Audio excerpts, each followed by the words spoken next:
자, 오늘 말씀의 진의를 파악하기 위해서 누가라는 인물에 대해서 좀 소개를 하고 누가라는 인물의 특징을 우리가 좀 새롭게 받아들이면 오늘 본문의 말씀이 더 이해되기가 쉬워요. 예수님의 탄생과 사복음서의 역학관계를 잠깐 말씀을 드리고 오늘 본문으로 들어가 보려고 합니다. 제가 여러분에게 누가 현미경이라는 표현을 썼어요. 왜 누가 현미경이라는 표현을 쓸까? 자, 예수님 탄생이 중요해요?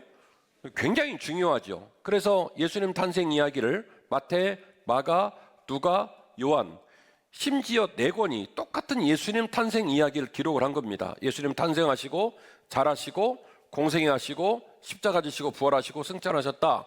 이 흐름의 내용을 마태, 마가, 누가, 요한복음이 기록을 하고 있더라는 것이죠. 그런데 말이죠, 조금 섬세하게 들어가 보면 이건 뭐지? 라고 하는 우리를 긴장시키거나 우리에게 뭔가 내가 좀 더 깊이 알고 싶다라는 거룩한 욕심을 유발시키는 상황이 우리에게 다가오게 됩니다. 누가 현미경이라는 표현을 쓰는 이유가 뭘까요? 누가에 대해서 좀 우리가 알아볼 필요가 있어요. 자, 여러분, 예수님이 누구신지, 예수님이 어떻게 태어나셨고 예수님이 어떻게 사셨는지를 가장 공신력 있게 기록을 할 수 있는 대상자가 누굴까요? 아니, 이 사람이 예수님 얘기를 썼어요. 근데 독자들이 볼 때 그분이라면 쓸만해, 그분이라면 믿을만해, 그분이라면 명분이 있지 라고 말하는 사람 언뜻 떠올린다면 누가 떠올릴 수 있겠습니까? 그렇지, 고마워요. 베드로죠. 시몬이라는 일반적 이름을 페트로스, 반석이라는 이름으로 주님이 바꿔주셨고, 내가 너에게 천국의 열쇠를 주겠다고 말했고, 네가 하늘에서 보고 땅에서 매는 얘기도 말씀을 드렸고, 그리고 베드로에게 반석 위에 교회를 세우겠다고 말씀을 하셨으니 예수님에 관한 이야기를 쓸 수 있는 가장 권위를 가진 사람을 뽑으라면 누구겠습니까? 베드로죠. 그런데 베드로 복음서 있어요, 없어요? 없단 말이에요. 놀라운 이야기예요. 마태, 마가, 누가, 요한복음을 쓰니까 교회를 엊그제 온 분들은 예수님 12제자 명단을 다 못 외우더라도 일단 마태, 마가, 누가, 요한은 예수님 제자 중에 이너서클, 핵심 지도자 그룹이겠구나 라고 생각을 할 수밖에요. 왜요? 예수님 제자 중에서도 예수님을 가장 잘 아는 사람이 복음서를 썼겠지. 그러니 마태, 마가, 누가, 요한이 예수님 제자라고 생각을 하겠습니다만 누가는 예수님 제자가 아니었습니다. 누가는 수리아의 안디옥 사람이었습니다. 예루살렘 사람도 아니고 유대인도 아니고 심지어 이방인이었습니다. 누가는 일찍이 성공한 사람입니다. 직업이 의사였습니다. 수리아 이방 지역의 의사가 자기 병원을 문을 닫고 그리고 예루살렘에 내려와서 예수 공동체에게 관심을 갖고 그리고 예수 공동체로 출발되어진 초대교회 걸어가는 길을 함께 동행을 한 거예요. 이상해요. 아주 이상하죠. 이상한 사람 또 있어요. 바울이라는 인물입니다. 바울은 가말리엘의 문화에서 수학하는 사람입니다. 가말리엘은 유대 전통에 따르면 우리로 말하면 서울대를 나온 거예요. 서울대를 나와서 유대 전통의 율법의 수위로 따지면 최고봉의 자리에 선 사람이 바울입니다. 그리고 그는 열심히 특심인 사람이었습니다. 예수님 죽어라고 핍박했던 사람이었고 30세가 지난 후 이 바울이 다메섹으로 가는 길 위에서 예수님을 만난 이후로 다시 약 33년을 복음을 위해 불꽃처럼 살다가 로마에서 처형당해 죽었습니다. 이것도 이상합니다. 왜요? 바울은 예수님 12제자 명단에 들어가지를 못할 뿐더러 심지어 예수님이 돌아가시고 승천하신 이후에 아주 늦게 예수님을 만난 인물입니다. 그래서 그는 자기를 표현하기를 만삭되어 나지 못한 자라는 표현을 썼어요. 항상 그에게는 컴플렉스에 예수님의 제자 12명은 예수님 무릎에서 배웠다고 한다면, 예수님과 식사하며 직접 배웠다고 한다면 자기는 한 다리 건너서 배운 입장이라 항상 바울 입장에서는 그것이 눈물이었을 것입니다. 그런데 말이죠, 신약성경 27권 중에 13권에 달하는 어마어마한 책을 남긴 사람이 아이러니하게도 바울이고요, 가장 중요한 마태, 마가, 누가, 요한복음 이 사복음서 중에 굉장히 그리스 말로 썼거든요. 사도행전하고 누가복음을. 왜냐하면 누가가 이방 사람이기 때문에 그리스 말에 아주 수사학적으로 뛰어난 문맥을 가지고 사도행전과 누가복음을 남긴 누가라는 인물도 매우 특이하더라는 거예요. 자, 여쭤보겠습니다. 베드로가 썼다면 사람들이 덮어놓고 믿겠지요. 그런데 이방인인 누가가 예수님 이야기를, 전생의 이야기를 쓰고 그리고 사도들의 행적 이야기를 썼어요. 사람들이 그거 받아줄까요? 안 받아줄까요? 안 받아주지요. 그런데도 불구하고 부드럽게 이 사실을 인용하고 이 사람이라면 쓸만하다고 생각해서 누가복음이 남아있고 사도행전이 남아있습니다. 그렇다고 한다면 우리는 만나본 적이 없지만 누가라는 인물이 자신의 병원의 문을 걸어 잠그고 그리고 예수 공동체에 내려와서 예수를 따르고 초대교회를 동행하는 일에 있어서 건성건성했다는 거에 열심히 했다는 거예요. 열심히 했다는 겁니다. 바울이 33년 동안 주의 복음을 증거하고 마지막 로마의 옥살이를 할 때도 그 마지막 선교 여행지까지 끝까지 그 곁에 남아있던 인물 중에 하나가 누굽니까? 누가예요? 누구예요? 누가예요. 네, 이게 누가라는 인물이 굉장히 특이한 인물입니다.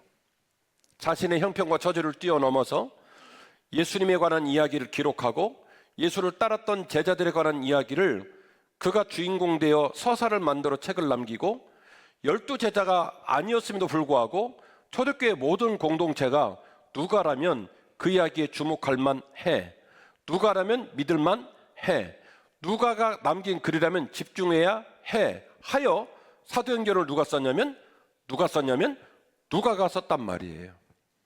자, 그렇다고 한다면 이런 누가의 배경사 중에 누가복음에서 오직 사복음서 중에 예수님의 탄생 이야기에 굉장히 누가가 집중을 하면서 기록을 남겼다는 얘기예요. 그러면 우리는 성탄절을 맞이해서 누가가 기록하고 있는 누가복음 기록에 대하여 상투적으로 봐야 돼요? 굉장히 집중해서 봐야 돼요?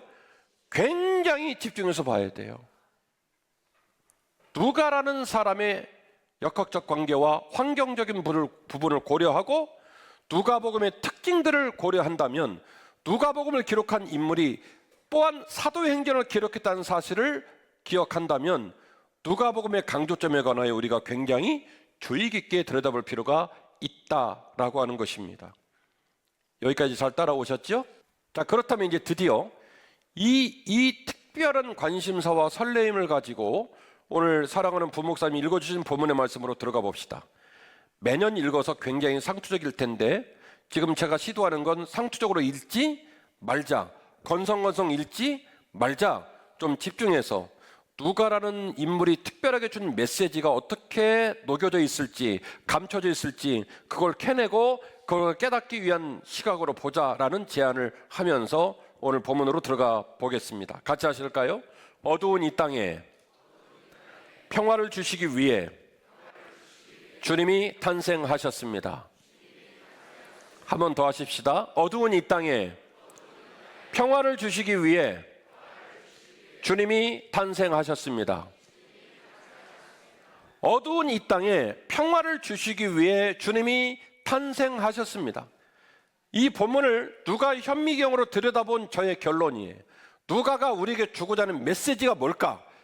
누가라는 특별한 인물이 특별한 어조와 특별한 관심사를 가지고 마태복음은 정치적 환경을 위해 썼고 누가복음, 요한복음은 아예 없고 마가복음, 요한복음은 아예 없고 누가복음만 탄생 이야기를 쓰고 있는데 왜 이렇게 장구한 얘기를 많은 사람들을 등장시키면서 도대체 뭘 말하고 싶었을까에 대한 결론은 어두운 이 땅에 평화를 주시기 위해 주님이 탄생하셨다는 거예요.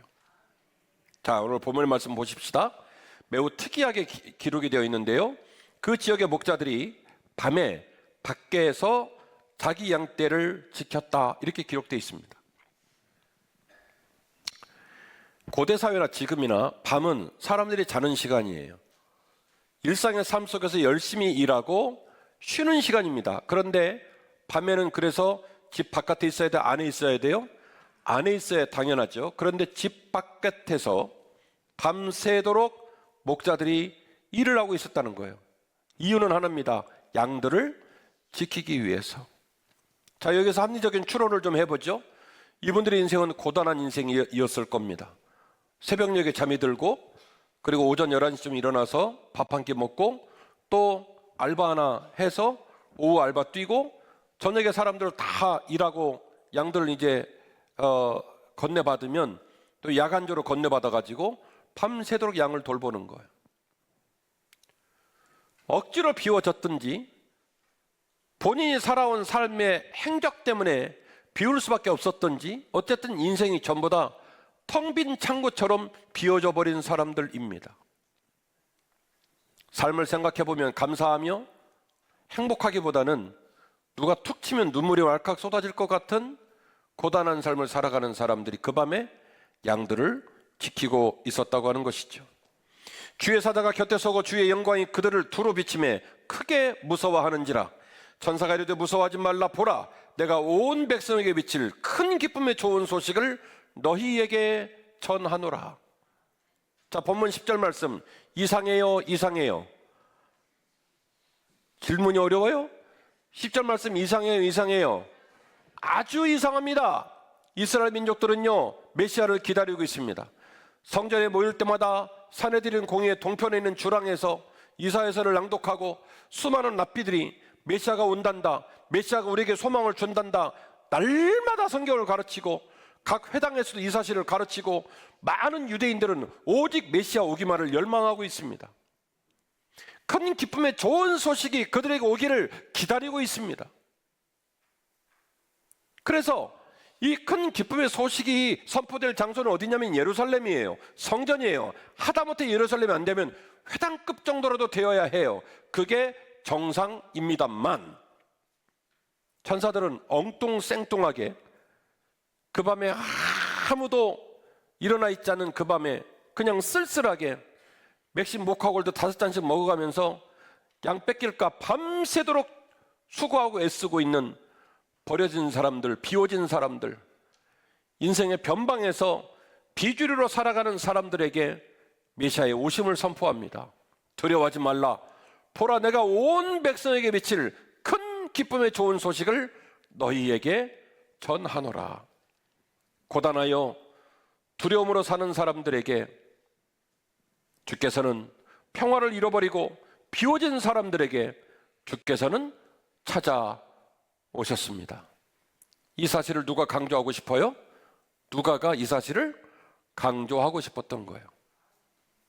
동방박사 이야기 빼고라도, 대헤롯 이야기 빼고라도, 애굽 이야기 빼고라도, 영화학살 이야기 빼고라도, 그 얘기를 내가 내 책에 못 쓰더라도 사실은 내가 하고 싶은 나만의 언어, 내가 하고 싶은 내가 알고 있는 그분에 관한, 내가 알고 있는 그분의 목적에 관한 신앙 고백을 누가복음이 담아내고 있는 거예요. 주님은 낮고 천하고 버림받은 연약한 자들을 위해 찾아오셔서 그들에게 가장 먼저 큰 기쁨의 좋은 소식을 주기를 원하셨다는 것이죠. 이어지는 본문입니다. 11절이죠. 오늘 다윗의 동네에 너희를 위하여 구주가 나셨으니 곧 그리스도 주시니라.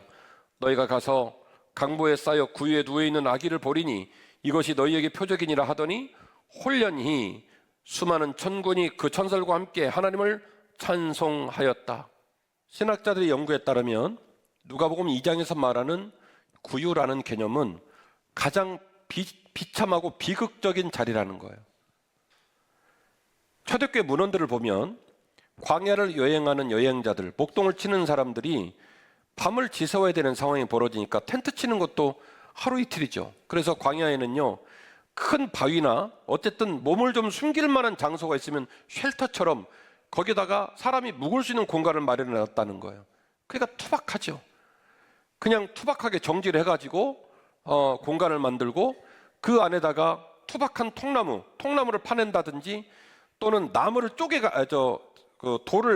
돌을 정지를 해가지고 이렇게 얼마나 거칠겠어요?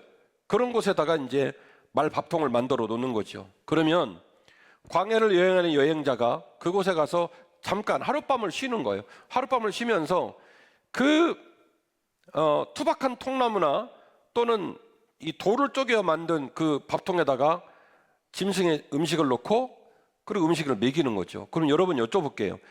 그 밥통은 청소를 잘 할까요? 죽어도 안 할까요? 죽어도 안 하겠죠.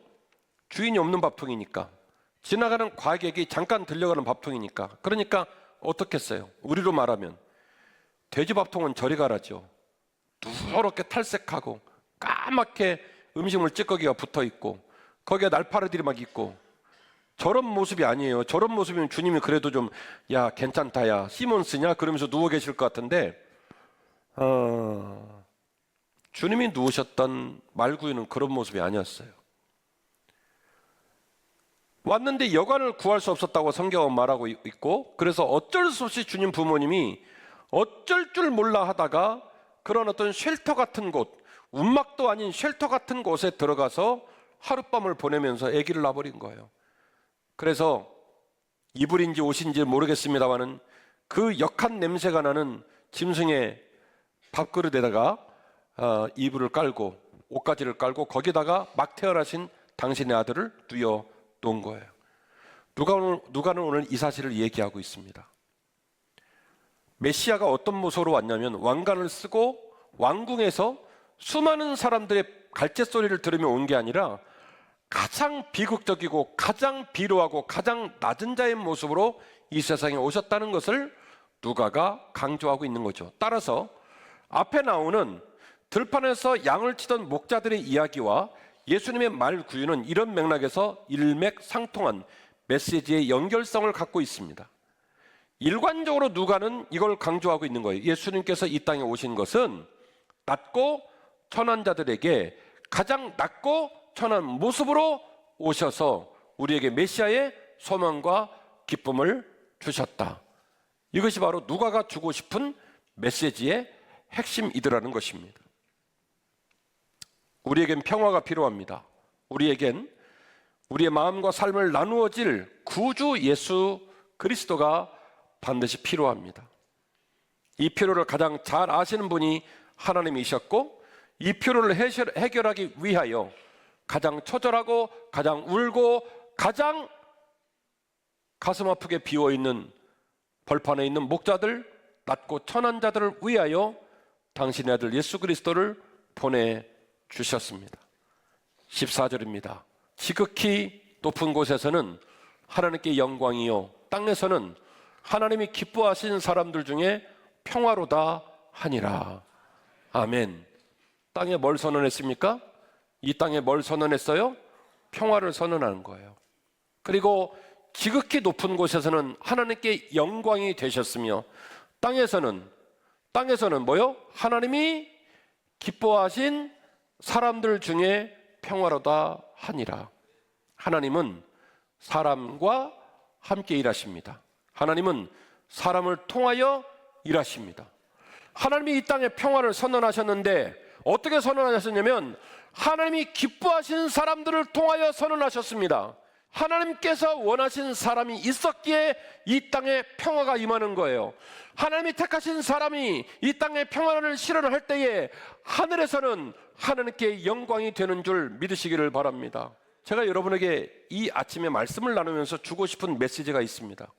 그건 뭐냐면 평화는 평화의 마중물과 평화의 씨앗이 있지 않으면 이 땅의 평화는 시작되지 않는다는 거예요. 사람은 다 자기 입장과 처지가 있어요. 그래서 싸울 일은 싸워야 됩니다. 거대 담론은 대로 처리를 해야 됩니다. 인문학 가운데 과제분리라는 게 있어요. 그게 뭐냐면 이건 이거고 저건 저거라는 거예요. 이거 섞지 말라는 거예요. 이건 이거고 저건 저거라는 과제를 분리하라는 거예요. 제가 말씀드리는 건 이 나라의 민족을 놓고 기도하지 마라, 분노하지 마라, 걱정하지 마라 이 얘기가 아니에요. 걱정하세요. 이건 잘 풀어갈 문제이긴 합니다만, 그러나 우리가 해야 될 역할이 따로 있다는 얘기를 말씀을 드리는 거예요. 왜요?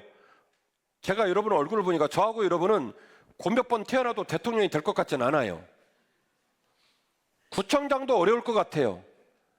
그러면 영원토록 우리는 비판만 하고 정죄만 하고 욕만 하다 우리 인생이 끝나는 거예요. 대통령이 할 일이 있고 구청장님이 할 일이 있고 우리도 할 일이 있다는 거예요. 이 나라를 생각한다면, 이 나라를 사랑한다면, 이 나라가 잘 되기를 원한다면 입만 열면 욕을 할 일이 아니라, 비판을 할 일이 아니라 우리가 할 일을 해야 한다는 거예요. 우리가 서 있을 땅을 지켜야 한다는 거예요. 그것이 진정한 평화의 시작입니다. 그래서 제가 평화의 마중물이라는 표현을 쓰고 평화의 씨앗이라는 표현을 쓰는 거예요. 하나님은 사람을 통하여 사람과 일하십니다.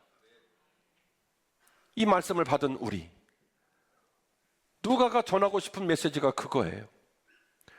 누가가 얼마나 열심이었으면, 이방인이었음에도 불구하고 사도행전과 누가복음을 기록한 저자로 초대교회 모든 사람이 인정을 했을까요? 누가가 얼마나 열심히 했으면 잘 나가는 병원을 문 닫고 와서 남은 평생을 주를 위해 살았을까요? 사도 바울이 얼마나 열심히였으면 당시에 서울대학이라는 가말리아를 수학하고 나서도 그 모든 걸 없었던 일로 여기고 오직 주의 복음을 증거하다가 로마에서 순교하여 목숨을 마쳤을까요?